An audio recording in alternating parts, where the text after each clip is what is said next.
ಇದರಲ್ಲಿ ಬಂದಿದ್ರಿ ಹಾಗೂ ಕೂಡ ನಾನು ನಿಮ್ಗೆ ಕೇಳಿದ್ದೆ, ಈಗಲೂ ಅದೇ ಕೇಳ್ತಾ ಇದ್ದೀನಿ.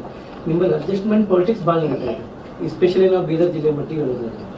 ಹಗಲಿನಲ್ಲಿ ನಿಮ್ಮ ಬಿಜೆಪಿ ಮುಖಂಡರು ಬಿಜೆಪಿಯಲ್ಲಿ ಇರ್ತಾರೆ, ರಾತ್ರಿ ವೇಳೆ ಕಾಂಗ್ರೆಸ್ ಅಲ್ಲಿ ಇರ್ತಾರೆ. ನಿಮ್ಮ ಇಡೀ ಸಭೆಯ ಆಂತರಿಕ ಸಭೆಯ ವಿಷಯಗಳು ಸಚಿವರಿಗೆ ಹೋಗ್ತದೆ. ಅಂತವರಿಗೆಲ್ಲ ನೀವು ಎಲ್ಲ ತಗೊಂಡು ಹೆಂಗೆ ಪಕ್ಷವನ್ನ ಕಟ್ತೀರಿ? ಇದುವರೆಗೆ ಶಿಸ್ತು ಕ್ರಮ ಆಗಿಲ್ಲ.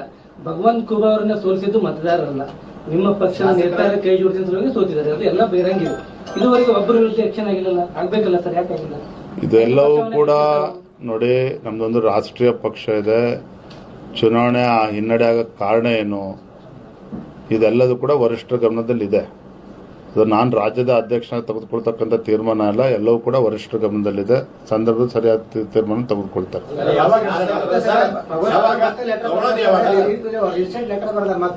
ಇಡೀ ದೇಶದಲ್ಲಿ ಬಿಜೆಪಿ ಮೋದಿ ಅವರು ಶಾ ನೇತೃತ್ವ ಚೆನ್ನಾಗಿ ನಡೆದ, ಕರ್ನಾಟಕದಾಗ ಅದು ವಿರುದ್ಧ ಹೋಗ್ತಾ ಇದೆ ಅಂತ ಬರ್ತಾರೆ, ಲೆಟರ್ ಬರ್ತಾರೆ. ಏನಂತಂದ್ರೆ ಪ್ರತಿ ಉಲ್ಟಾ ನಡೆದಿಲ್ಲ ಅಂತಾರೆ. ಸೊ ಇಷ್ಟಾದರೂ ಕೂಡ ಯಾಕಾಗ್ಯದ? ಮತ್ತೆ ಹಿಂದೆ 2024 ಎಲೆಕ್ಷನ್ ಮುಗಿ 2 ವರ್ಷ ಯಾವುದೇ ಕ್ರಮ ಇಲ್ಲ, ಅವ್ರು ಹಂಗೆ ಬಿಂದಾಸ್ ಇರ್ತಾ ಇದ್ದಾರೆ ಅಂತಂದ್ರೆ ಮತ್ತೆ ಮುಂದೆ ಹ್ಯಾಂಗೆ ಜನರ ಮುಂದೆ ಹೋಗ್ತೀವಿ? ಇವತ್ತು ಕೋರ್ ಕಮಿಟಿನಲ್ಲಿ ತಡೆಯೋಣ ಒಂದು ನಿಮಿಷ. ಪ್ರಭು ಚವ್ಹಾಣ್ ಅವರು ಬರೆದ್ರು, ಮತ್ತೊಬ್ಬರು ಬರೆದ್ರು, ಈ ರೀತಿ ಅನೇಕ ಸಲ ಬರ್ತಾರೆ. ನಮ್ಮ ರಾಜ್ಯದಲ್ಲಿ ಕೆಲವು ಜಿಲ್ಲೆಗಳಲ್ಲಿ ಸಂಘಟನಾತ್ಮಕವಾಗಿ ಈ ರೀತಿ ಸಮಸ್ಯೆಗಳಿದ್ದಾವೆ, ಆರೋಪಗಳಿದ್ದಾವೆ.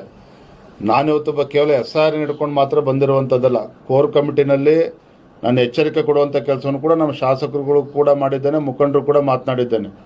ಇಲ್ಲಿವರೆಗೂ ಏನಾಗಿದೆ ಅದನ್ನು ಇಲ್ಲಿಗೆ ಬಿಡಿ. ಇನ್ಮೇಲಾದರೂ ಕೂಡ ನಾವೆಲ್ಲರೂ ಕೂಡ ಒಟ್ಟಾಗಿ ಒಂದಾಗಿ ಸಂಘಟನೆ ದೃಷ್ಟಿಯಿಂದ ಕೆಲಸ ಮಾಡಬೇಕು. ಇಲ್ಲ ಅಂತ ಹೇಳಿದ್ರೆ ಕಾರ್ಯಕರ್ತರೇ ಬೆನ್ನಡ್ತಾರೆ ಅನ್ನೋ ಮಾತನ್ನು ಕೂಡ ನಾನು ಹೇಳಿದ್ದೇನೆ.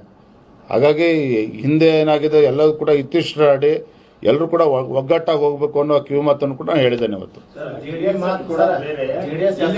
ಯಾವಾಗ ಆಗೋದು ಅದು ಒಂದು ಬೇಕಾಗಿದೆ. ಯಾಕಂತಂದ್ರೆ ತ್ವರಿತಾಗಿ ಆದ್ರೆ ಮುಂದೆ ಬರೋ ಚುನಾವಣೆಗೆ ಎಫೆಕ್ಟ್ ಆಗ್ತದೆ ಅಂತ ನಿಮಗೆ ಗೊತ್ತಾಗಿದೆ. ಇದು ಕುರಿತು ಏನು ಅಂತ ಅಂಬೋದನ್ನ ಇಲ್ಲಿ ಇದು ಆಗ್ತಾ ಇಲ್ಲ. ತಕ್ಷಣ ಅವ್ರಿಗೆ ಇದು ಆಗ್ಲೇಬೇಕು. ಗ್ರಾಮ ಪಂಚಾಯತ್ ಬಂತು, ಜಿಲ್ಲಾ ಪಂಚಾಯತ್, ತಾಲೂಕಾ ಪಂಚಾಯತ್, ಏನು ತಲೆ ಕೆಡಿಸ್ಕೋಬೇಡಿ, ಎಲ್ಲವನ್ನು ಕೂಡ ಸರಿಪಡಿಸ್ತೇವೆ.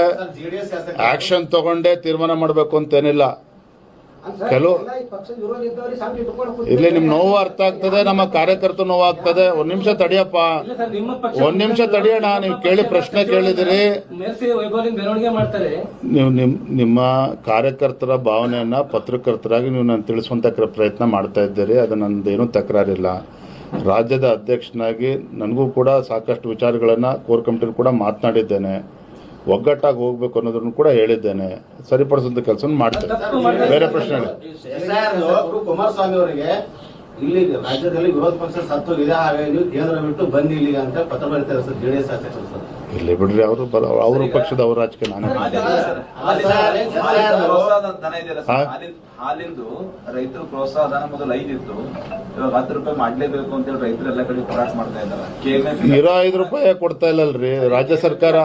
ಸರ್ಕಾರ ಮಾಡಿಲ್ಲ, ಏನ್ ಹೇಳ್ಬೇಕಂದ್ರೆ ಸರ್ಕಾರ ಇರೋ 5 ರೂಪಾಯಿ ಇದು ಹಿಂದಿನ ಭಾಜಪ ಸರ್ಕಾರ ಯಡಿಯೂರಪ್ಪ ಮುಖ್ಯಮಂತ್ರಿಗಳು ಇದ್ದಾಗ ತಂದಂತ ಯೋಜನೆ. ಇದು ರೈತರಿಗೆ ಅನುಕೂಲ ಆಗಬೇಕು, ಬಡವರಿಗೆ ಅನುಕೂಲ ಆಗಬೇಕು ಅಂತೇಳಿ. ಈ ಕಾಂಗ್ರೆಸ್ ಸರ್ಕಾರ ಬಂದ ಮೇಲೆ ಗ್ಯಾರಂಟಿಗಳಿಗೆ ಹಣ ಕ್ರೋಢೀಕರಿಸೋದಕ್ಕೆ ಸಾಧ್ಯ ಆಗ್ತಾ ಇಲ್ಲ ಅಂತೇಳಿ ಈಗ ಕೊಡ್ತಕ್ಕಂಥ ಪ್ರೋತ್ಸಾಹ ಧನವನ್ನ ಅದನ್ನು ಕೂಡ ನಿಲ್ಲಿಸಿರುವಂಥದ್ದು. ಇನ್ನೂ 800-900 ಕೋಟಿ ರೂಪಾಯಿ ಹಾಗೆ ಬಾಕಿ ಉಳಿಸ್ಕೊಂಡಿದ್ದಾರೆ. ಹಾಗಾಗಿ ಇವರೆಲ್ಲ 10 ರೂಪಾಯಿಗೆ ಇರೋ ದುಡ್ಡು ಕೊಟ್ಟರೆ ಇರೋ 10 ರೂಪಾಯಿ, ಇರೋ 5 ರೂಪಾಯಿನ ಫಸ್ಟ್ ಕೊಡ್ಲಿ. 2 ಕೋಟಿ ರೂಪಾಯಿ ಬೀದರ್ ಜಿಲ್ಲೆಯಲ್ಲಿ ಹಗರಣ ಆಗಿದ್ದು ಪ್ರೂವ್ ಆಗಿದೆ. 6 ಎಂಕ್ವೈರಿ ಆಯ್ತು, 6 ಆಯ್ತು, 6 ಆಯ್ತು, ಎಲ್ಲ ಪ್ರೂವ್ ಆಗಿದೆ. ಮ್ಯಾನೇಜ್ಮೆಂಟ್ ನವರು ಈ 2 ಕೋಟಿ ರೂಪಾಯಿ ರೈತರ ಪ್ರೋತ್ಸಾಹ ಧನ ತಿಂದಿದ್ದು ಇದು ಆಗಿದೆ. ಇಲ್ಲಿವರೆಗೆ ಯಾವುದೋ ಕ್ರಮ ಕೈಗೊಂಡಿಲ್ಲ. ಅದು ಯಾಕಾಗಿಲ್ಲ? ಈಗ ಯಾರು ಸಚಿವರು ಬರ್ತಾರೆ, ಉತ್ಸವ ಸಚಿವರು, ಅವರು ಕೇಳಿ ನಾವು ಕೂಡ ಸದನದಲ್ಲಿ ಸರ್ಕಾರ ಕಂಬಳ ಮಾಡ್ಲಿಕ್ಕೆ ಹೋಗೋದೇ ಈಗಾಗಲೇ ಮರಗಳ ಮಾರಾಟ ಮಾಡ್ತಿದೆ. ಈಗ ನೀವು ಕಂಬಳ ಮಾಡಬಾರ್ದಂತ ನೀವು ಕೂಡ ವಿರೋಧ ಮಾಡ್ತಿದ್ದೀರಿ.